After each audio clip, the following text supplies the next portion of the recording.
मी आज अजून एक गोष्ट तुमच्या समोर आणणार आहे.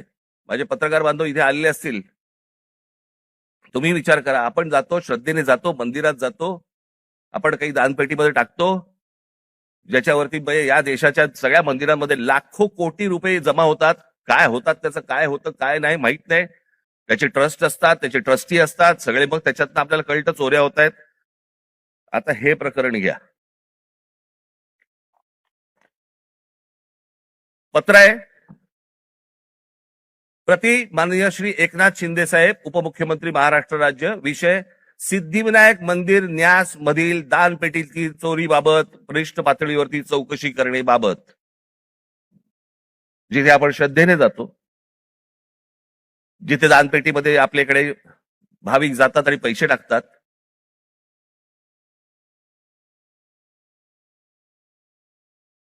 त्याचं कारण असतं ते धर्मासाठी म्हणून आपण असे टाकतो.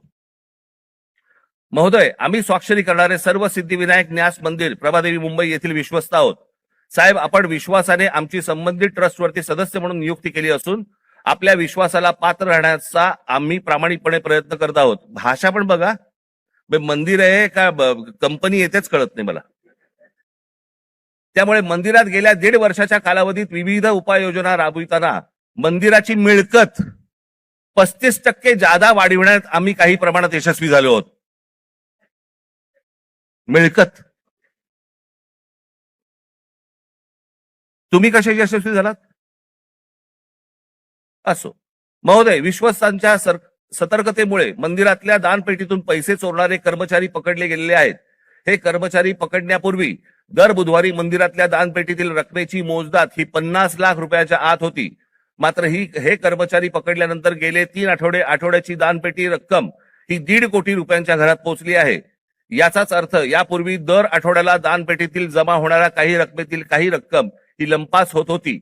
त्यामुळे दरवर्षी सुमारे 18 कोटी रुपयांचे मंदिराचे नुकसान होत होते. याचे धागेदोरे वरिष्ठ पातळीवर आहेत असा आमचा ठाम संशय आहे. साहेब, या प्रकरणाची आपण गंभीर दखल घेऊन शासकीय पातळीवरती संबंधित प्रशासनातील वरिष्ठ अधिकाऱ्यांची चौकशी लावावी अशी आमची आपणास विनंती आहे.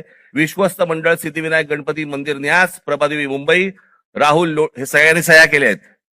राहुल लोंढे, भास्कर शेट्टी, महेश मुदलियार, जितेंद्र राऊत, मीना कांबळी, मनीषा तुपे, गोपाळ दळवी, सुदर्शन सांगळे, हे त्यांचं पत्र आहे.